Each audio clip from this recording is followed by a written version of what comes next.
کوم د وزیر اعظم د طرفه کوم فری اټا ډیسټریبیوشن سنټر چې دی هغه قایم شوی دی، خو بیا هم په یونیورسيټي پیرآباد چې نو په هغه کې د وړو سنټر چې دی هغه نه دی ورکړی.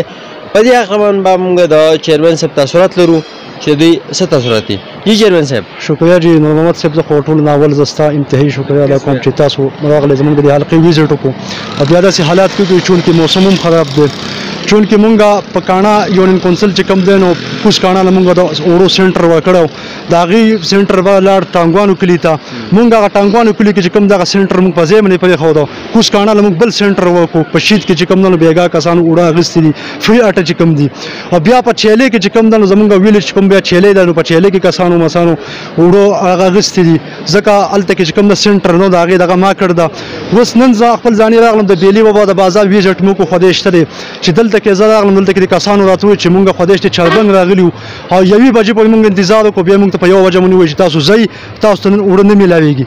نو چونکې دا قوم سره زیاتې دی، دا عوام سره زیاتې دی، زه په دې باندې بهپوه شدید مذمت ګڼم چې آیا په دې بیلي بابا کې یو سنټر پکار دی مقامي دي خلکو له، ځکه دا په پوز ډېر لوی ریا ده کسبه ګوړۍ القو سره ده باسي و سره هم هغې خو جدا سنټر دی، خو خیر به هر حال بیا هم هغه چې راځي نه خلک په دې ځای ته راځي. زه دا د قوم ته دا مطالبه کوم او چونکې د پولیس ورونو ته هم زه دا مطالبه کوم چې آیا چې تاسو خپل ځاني په دې نمبر کې چې کوم نه کسان وهئ او هغه ورځې چې کوم نه یو هلک پولیس پکې خدای شته یو کس زموږ ملګري پکې سر مات شوی و، ما هم په هغې باندې بهپور اکشن اخیستی دی. او د دې د ډیپټي چې کوم کمیشنر دی زموږ د ضلع شانګلې، ده ته زموږ دا خواست چې مهرباني وکړئ په دې عوام باندې لږ نظرثاني وساتي چې چونکې دی داسې نه کوي نو انشاءالله تعالی بود په ورځ باندې زموږ احتجاجي په الپورې چوک کې په 5 تاریخ باندې په هغې کې موږ بهپور مظاهرې کوو انشاءالله.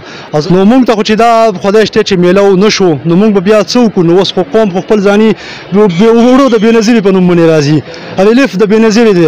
دلته کې چې کوم د شهباز شریف پکې رانقشې چې یاره آیا دا ما د دغه کړ ده مقام پکې رانقشې. نن د دوی د قومي اسمبلۍ ممبر څه شو، هغه له په کار وکړي چې راغلی وي د قوم سره په روډ باندې په سړک کې ناست وي چې آیا د قوم ته تکلیف دی ځکه دوی ما له ووټ راکړ زه قومي اسمبلۍ ته رسولی یم. د هغه نن سبا نن نشته دی. زه وینم چې د قومي اسمبلۍ ممبر زموږ ډاکټر عباد الله دی، هغه حاضر نشته دلته کې. انشاءالله که ووې نه کړو په دې موږ احتجاجونه وباسو، په هر چوک کې موږ احتجاج کوو چې د دې باندې هغه اکشن وانه اخیست نو دا ډیپټي کمیشنر موږ بدل کړو، بل ډیپټي کمیشنر به راولو. دا خو جمهوري عمل دی، دا خو د شاه پلار نیکه حکومت نه دی. شکریہ. کتونکو تاسو د سرتاج خان څوک چې یو سماجي شخصیت دی، تعلق یې د گذر کوز کاڼا سره دی، په هر ځای کې د غریب طبقې اواز چې دی